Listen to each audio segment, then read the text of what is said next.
Então veja, o Canal da Mancha é um desafio assim extremamente interessante. Então, assim, quando a gente era jovem nadava, o Abílio Couto, que foi o primeiro brasileiro que atravessou, tá? Ele assim foi manchete de jornal, etc. Hoje ninguém mais dá muita bola, tá? Então há 2 anos atrás eu fiz a primeira tentativa, tá? Eu não estava preparado, tá? Eu achei que era muito mais fácil do que imaginava. E aí depois de 3 horas e meia, 4 horas, eu vi que o ritmo não ia dar, tá? Eu não ia aguentar o frio. Aí eu parei, porque não adianta nada, tá? No ano seguinte, tá, assim, nós fizemos eu fiz uma segunda tentativa, tá? Aí completamente diferente. Eu treinei com o Antônio Carlos muitas vezes, tá? Assim, a gente foi para Água Fria, foi para longas distâncias, foi para Capivari, foi para Bombinhas, fomos para Vossoroca, fomos para tudo. Eu estava bem preparado, mas assim, eu nadei 9 horas, aí faltava pouquinho para chegar e peguei a corrente, tá? Tem uma corrente que é perpendicular à França e que protege a França, né, assim, dos nadadores, tá? Assim, para barco não tem problema, para os nadadores é um problema. Aí eu nadei mais 2 horas e eu fui tirado da água por completa exaustão, tá? Então faltou muito pouco, faltou uns 800 mil metros, né? Mas tem que treinar melhor, né? E ir de novo. Aí esse ano a gente ia para revezamento, tá? Assim, éramos 6 pessoas, tá? Assim, e tinha sempre um reserva, tá? Assim, inicialmente essa pessoa que fazia parte dos 6 teve um problema de ombro, aí entrou o Antônio Carlos, né? E quando faltava 1 mês e meio para a gente ir, eu tive um problema de coração, não pude ir, né? E aí essa pessoa me substituiu, mas eu já tinha passagem, hotel, tudo comprado, e a gente resolveu, então eu fui lá para acompanhar, para fazer a filmagem do pessoal, né? E o Antônio Carlos estava preparado, ele treinou tanto quanto o ano anterior, né, assim, para fazer. Eu estou tentando convencer ele a fazer sozinho, sem revezamento. Ele tem condições, ele só fica fazendo onda, mas ele tem condições. E tá? O Canal da Mancha é extremamente interessante, tá? Assim, porque você não precisa ser um grande nadador, tá? Você precisa ter cabeça e ritmo, você precisa ter sorte e você precisa ter competência, tá? Assim, tudo anda junto, tá? É o resultado de uma vida, tá? Assim, é extremamente interessante por isso, tá? E esse ano o revezamento foi um sucesso, tá? Assim, realmente foi muito interessante. As pessoas estavam assim com a cabeça no revezamento, estavam bem humoradas, mal humoradas, não tem problema, tá? Porque o revezamento exige menos, mas exige companheirismo, exige que as pessoas estejam dispostas a cumprir com o desafio. Eu a princípio era reserva do revezamento, e aí quando o Alexandre, que era o nosso titular, né, em setembro do ano passado ele teve um problema de ombro, teria que fazer uma cirurgia. Aí, bom, fui convidado, falei, bom, se eu fui convidado, vou ter que fazer parte do revezamento. Eu comecei a treinar desde aquela época, desde setembro do ano passado. A minha piscina era essa aqui, sem nada, sem aquecimento, todos os dias, pelo menos 1 hora por dia na água gelada, de alguns dias 2 horas por dia, alguns finais de semana tentando repetir o que eu ia fazer na prova, talvez dobrar, né, fazer 1 hora, dar um intervalo de 6 horas, vir nadar na água gelada novamente. E a gente sentia uma certa... É interessante, porque você nadava de manhã na água gelada, aí você saía até aquecido da água, passavam-se assim umas 2, 3 horas, você sentia o frio. Aí eu dizia assim, pô, será que vai ser assim no barco, né? Como que vai ser? Então eu tentava sempre imitar aquilo que ia acontecer lá no Canal da Mancha, dentro do revezamento.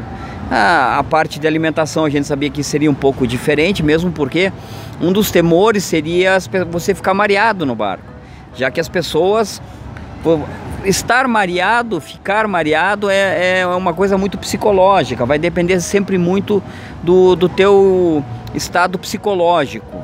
O psicológico afeta muito nesse ponto. Então, como eu tinha já no ano passado ido com o Joel, permaneci no barco e não havia tido problema nenhum de ficar mareado, mas você não sabe, porque você vai estar nadando, você pode engolir água salgada, tem a própria fumaça do barco também, que é um complicador que atrapalhou um pouco em função do vento que estava acontecendo no dia da travessia. Então existiam alguns ajustes a serem feitos para que você se sentisse seguro para fazer a travessia. A parte de água gelada, para mim, eu não via problema algum, mesmo porque até um amigo nosso do clube, o Guindani, um dia postou no nosso grupo: porra, o Barney vai atravessar o Canal da Mancha com essa barriga. Eu falei, pô, os caras sacaneou, né? Mas realmente eu estava um pouco acima do peso, muito mais que eu estava no ano anterior. Talvez eu tenha me preocupado um pouquinho. Mas em função...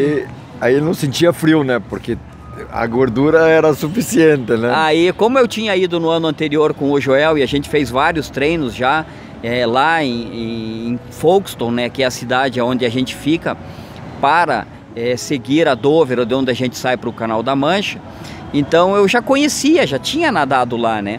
Só que aqui no clube eu peguei dias de frio intenso. Eu peguei dias de temperatura externa de 2 graus e água de 12, 13 graus. No qual eu nadei 1 hora, então eu estava me sentindo, com relação a frio e nadar 1 hora, eu estava muito tranquilo.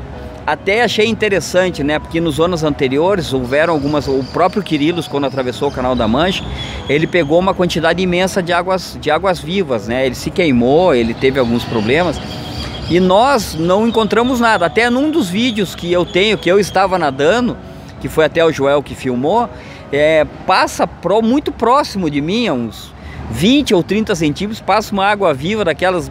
A água viva lá é diferente, não é que nem a nossa, que a nossa é uma água viva branca, lá é uma água viva marrom escura. Eu não vi, né, mas aquilo passou muito próximo, assim. Você olha, poxa, levamos sorte realmente por ter conseguido não ter nenhuma... a água estava mais quente também, tá? Exatamente. Estava 17 graus esse ano. Então já não é um ambiente tão propício para água-viva. A água-viva precisa 14, 15 graus. E segundo o Igor também, o que traz muita água-viva é a chuva. E nós pegamos um período grande de estiagem onde não houve chuvas, né? Exatamente. Então elas não subiram. E para minha sorte, né, a gente montou, quando foi montado o revezamento, o Igor, que é assim, quem leva a maioria dos brasileiros para fazer o Canal da Mancha, vamos dizer assim, a ordem do revezamento, ele que definiu em função de alguns critérios, principalmente em relação à largada, que poderia ser à noite, a saída nossa que poderia ser à noite. Então teriam que ser 2 pessoas que respirassem para o lado esquerdo, para que o barqueiro pudesse observá-las com mais facilidade. Então aí nesse ponto eu fui colocado em quarto para nadar, né? Nós éramos em 6 e, para minha sorte, quando eu fui chamado para nadar pela segunda vez, o Igor me disse assim: você vai fechar o revezamento, você vai chegar na França. Eu olhei e disse assim: cara, tá muito longe, como que eu vou? Cara, eu olhei assim, eu falei, não, cara, esse cara tá brincando comigo. Ele falou, não, você vai chegar na França. Eu disse, bom, você sabe muito mais que eu pela experiência que você tem, né? Você me viu nadando, você deve... Eu falei para ele, ó, eu vou nadar forte, tá bom. E aí foi até engraçado porque normalmente, né, antigamente você tinha, quando você chegava na França, era obrigatório você subir numa pedra e para você poder voltar para dizer que você chegou, né, na França. E como muitas pessoas se machucavam, eles até mudaram isso, você só teria que tocar numa pedra na França. Pois bem, então, quando eu já tinha nadado por volta de uns 30 minutos, e sempre sinalizado pelo Igor a cada 10 minutos quanto a gente tinha nadado, o Igor apareceu na borda do barco e falou 500 metros. Pô, quando ele falou 500 metros, eu levantei a cabeça e falei, realmente, estava muito perto. Aí você sente aquela sensação de quem foi atleta, que diz assim, cara, agora eu sou Deus. agora é a minha vez. É aquele que você está fechando um revezamento e você passou, você olha para o lado, não vê ninguém, disse agora é a minha vez. E aí é interessante porque assim, é uma sensação que eu espero que o Joel sinta no ano que vem, que é um objetivo dele atravessar o Canal da Mancha, e se ele tiver saúde para isso, né?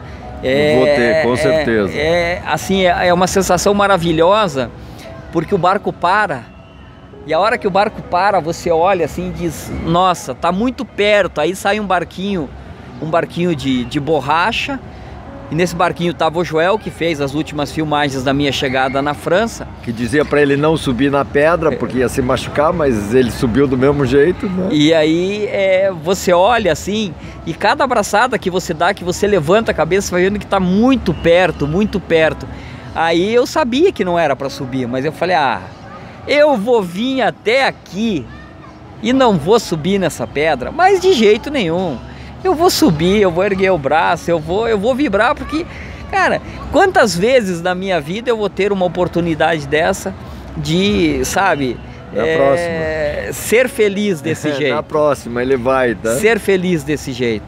Então, cara, eu só tenho que agradecer a quem me proporcionou isso, os outros amigos do revezamento, que fizeram parte do revezamento, que sozinho, evidentemente, ninguém faz nada. Agradecer ao Igor, ao Lois Jane, que foi o nosso barco que nos levou, que fez o melhor percurso.